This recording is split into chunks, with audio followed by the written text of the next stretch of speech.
Alright, so in the previous class, we looked at the angle sum and difference identities for various different types of trigonometric functions. Now in this class, we will look at something that is known as the double and half angle identities and apply them for trigonometric functions. So we start off with trigonometric functions of some double angle. Let's say we want to try and express the sine of 2x or the cosine of 2x in terms of just sine of x and cosine of x. In terms of sine of x and cosine of x. Right, so how do we do this? Now, from the previous class, if we remember the angle sum and difference identities, if I consider sine of 2x, I can just rewrite this as the sine of x plus x, right? So now I rewrote this so that we have a sum of two angles for the sine. And in this case, both of these angles are the exact same. So if I consider the angle sum identity for sine, we have sine of alpha plus beta. We know that this is just equal to the sine of alpha cosine of beta plus the sine of beta cosine of alpha, right? So now we just use this identity for this case. So this becomes the sine of x cosine of x plus the sine of x cosine of x, which is just equal to 2 sine of x cosine of x, meaning sine of 2x is just equal to what we have on the right hand side. Right, so we have expressed the sine of 2x in terms of just sine of x and cosine of x. Now we can try and do a similar thing for the cosine of 2x. Right, we can also write this as the cosine of x plus x. And if we remember the angle sum identity for the cosine, we have cosine of alpha plus beta, and this is just equal to the cosine of alpha, cosine of beta, minus sine of alpha, sine of beta. So just use this identity. In this case, we end up with the cosine of x minus sine of x, sine of x. So this becomes what? This just becomes cosine squared of x minus the sine squared of x. So the cosine of 2x is just equal to what we have on the right hand side. Right? So now we have expressed the sine of 2x and cosine of 2x in terms of just cosine of x and sine of x. So these are double angle identities for sine and cosine. Now for the cosine of 2x, we can also express this in a few other ways. So if we remember the identity sine squared of x plus the cosine squared of x is equal to 1, well, now what I can do is I can just rewrite cosine of 2x using this trigonometric identity. So let's write this as the cosine squared of x is equal to 1 minus sine squared of x. So what I can do now is just substitute this into this equation. So doing so, we end up with the cosine of 2x. This gives me 1 minus sine squared of x minus sine squared of x. Oops. So this is equal to what? We have 1 minus sine squared of x minus sine squared of x. We have minus 2 sine squared of x. Right, so this is another form for the cosine 2 of x, cosine of 2 times x, sorry. And we can also rewrite this as the sine squared of x, which is equal to 1 minus cosine squared of x. And we can also substitute this into this equation. So this gives us the cosine of 2x, which is equal to cosine squared of x minus 1 minus cosine squared of x. Right, so this becomes what? We have cosine squared of x minus cosine squared of x, so that becomes a plus. This gives us 2 cosine squared of x minus 1. So cosine of 2x is equal to this as well. Right, so we have found various trigonometric double angle identities for the cosine. So now, since we have found these, let's try and test these identities for some angles. Let's consider x to be equal to 60 degrees, right? So what happens when x is equal to 60 degrees? For sine of 2x, so this is equal to sine of 2 times 60, gives us 120 degrees, right? Now we know in general that sine of 120 degrees, which is in the second quadrant, this should just be equal to root 3 by 2, right? you can use the unit circle to find this out. Just equal to the root of root 3 by 2. Now, if I apply the double angle identity for sine, we know sine of 2x is equal to 2 sine of x cosine of x. So applying this, sine of 120 degrees is equal to what? It's equal to 2 sine of 60 cosine of 60. And we know that sine of 60 is equal to root 3 by 2. Cosine of 60 is equal to half, right? So these two cancel out. We are left with root 3 by 2. So you can see that this is just equal to what we get when we use the unit circle to evaluate this value, right? So now that we have used the double angle identity for sine, we also end up with the exact same value, so this is valid. Right, so now we can try and do the same thing for cosine. For cosine of 2x, let's consider cosine squared of x minus sine squared of x. Right, so if x is equal to 60 degrees, then cosine of 120 degrees, we know that this is equal to half. So this is equal to minus half, since this is in the second quadrant, and the cosine should be negative for that.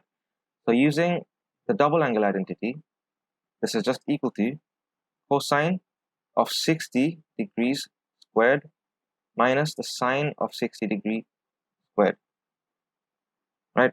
And we know cosine of 60 is half squared minus root 3 by 2 squared. This gives me 1 by 4 minus 3 by 4, which is just minus half. So you can see that this identity is valid. We get the same value. And you can try and do the same thing for 1 minus 2 sine squared of x or 2 cosine squared of x minus 1. You will see that this will also give us minus half. Okay, so now that we have found double angle identities for the sine as well as the cosine, well, we just have one more left. We have the tangent of 2x.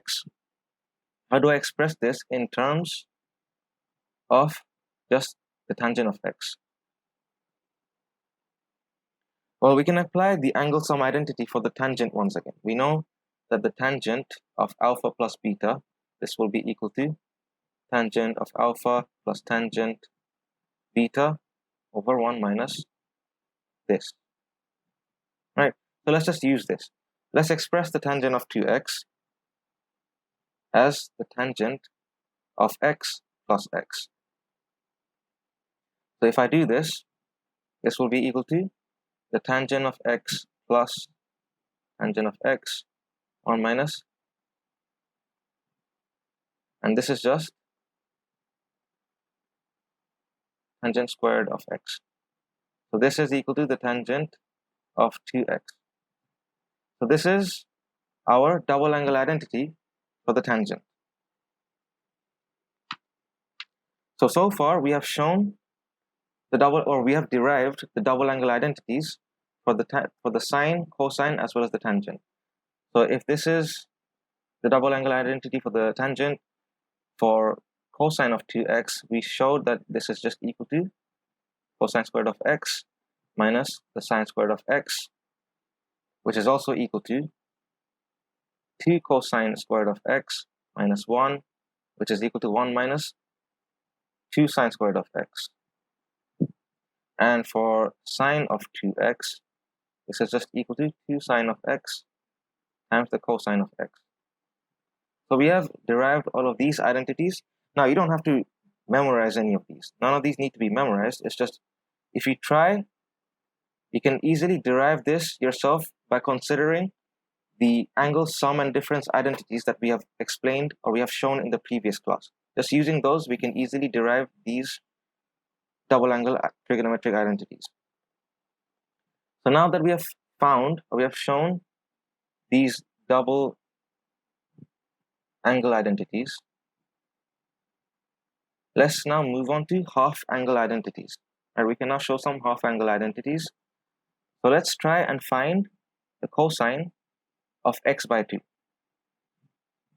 Let's try and find the cosine of x by 2 as well as the sine of x by 2 in terms of cosine of x. right? So we just want to express these trigonometric functions in terms of cosine of x. So how do we do this? So this is a trigonometric function that involves a half angle. You can see that we have an x by 2 in the argument, right? So what we can do is we only so far have identities for the double angle. So we can just try and express a trigonometric function of an angle in terms of the trigonometric function of half that angle. So we can maybe try and consider sine of 2 theta. And this is just equal to 2 sine of theta, cosine of theta. Now, if we allow theta to be equal to x by 2, then what happens? This is just sine of x, which is equal to 2 sine of x by 2 cosine of x by 2, right? But the issue with this is that we have both the sine and cosine on the right-hand side, right? We have expressed sine of x where we have a sine, we have the product of the sine and cosine at the same time, right? That isn't helpful. So instead, what we can do is we can use a double angle identity that only has one sine or just cosine, but not both. So we can consider the cosine of 2 theta instead. So for this, we have 2 cosine squared of theta minus 1, which is also equal to 1 minus 2 sine squared of theta. So we can try and apply this double angle identity for cosine. So if we do that, once again, we let theta to be equal to x by 2. And if I do this, what happens? We have cosine of 2 times x by 2. So this is just cosine of x. And this gives us 2 cosine squared of x by 2 minus 1. Right? So we end up with this equation here. So I can just rearrange this to solve for cosine squared of x by 2. The cosine squared of x by 2 is equal to the cosine of x plus 1. So there's a 2 here, but if we divide both sides by 2, and then I can just take the square root on both sides, and if I do so, I end up with cosine of x by 2, which is just equal to plus or minus square root of 1 plus the cosine of x divided by 2. And now you can see that I have arrived at a half angle identity for cosine. Right? Now, one thing that we really have to try and understand is that the plus and minus sign here, this doesn't mean that for cosine, for each value of cosine, there are, for cosine of x by 2, there is a positive value or a negative value. That's not what this means. The positive and negative signs depend on the quadrant of the angle that is being considered. So for example, let's say x is equal to 240 degrees, right? So if I substitute this value of x into my cosine for half angle identity, this is just the cosine of 240 degrees divided by 2, which is what? It's just cosine of 120 degrees. So now we focus on the angle that we're taking for this cosine. So our angle here is 120 degrees, which is just, this is just a second quadrant angle, right? It's just a second quadrant angle. And for the second quadrant angle, is the cosine positive or negative? For a second quadrant angle, the cosine is negative. So since the cosine is negative, we will consider the negative root. So for cosine of 120 degrees, we will have minus square root of 1 plus the cosine of 240 degrees divided by 2, right? And this is equal to the negative square root of 1. So the cosine of 240 degrees is minus half. We have 1 plus minus half. Once again, you can find this using a unit circle. Divide this by 2, which gives us minus square root of 1 by 4. And this is just equal to minus half, right? Which we already know. Cosine of 120 degrees is just equal to minus half. And now we see that using the half angle identity, we also end up with the same value, right? Now, what about for the sine? How do we express this sine of x by 2 in terms of cosine of x? So we can use cosine of 2 theta again, and this is equal to 1 minus 2 sine squared of theta for this case, right? We're using this identity, right? So if we let theta to be equal to x by 2 again, what do we have? We have the cosine of x is equal to 1 minus 2 sine squared of x divided by 2, right?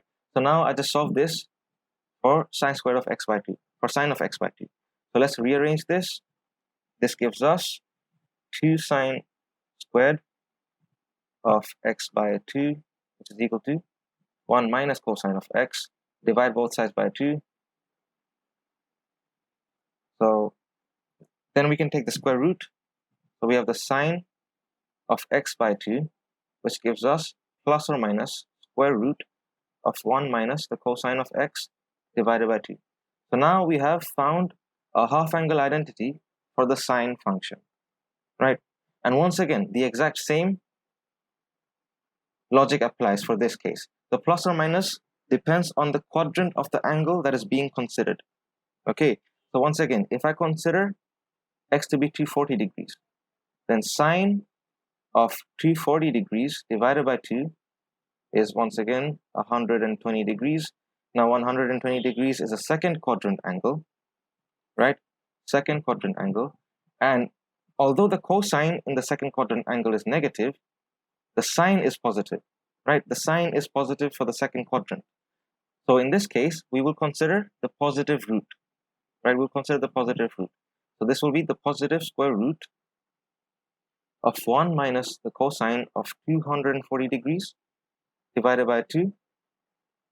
And what will this give us? This is just equal to the square root 1 minus half divided by 2. This gives me root 3 by 4, which is equal to root 3 by 2, right? And we know that sine of 120 degrees is root 3 by 2. So now we have used these half angle identities for some values of theta, and we see that our answers are valid, right? So our half angle identities that we have found so far are the cosine of x by 2, which is equal to plus or minus 1 plus cosine of x divided by 2, and the sine of x by 2 is equal to the plus or minus 1 minus cosine of x divided by 2. And these are our half angle identities.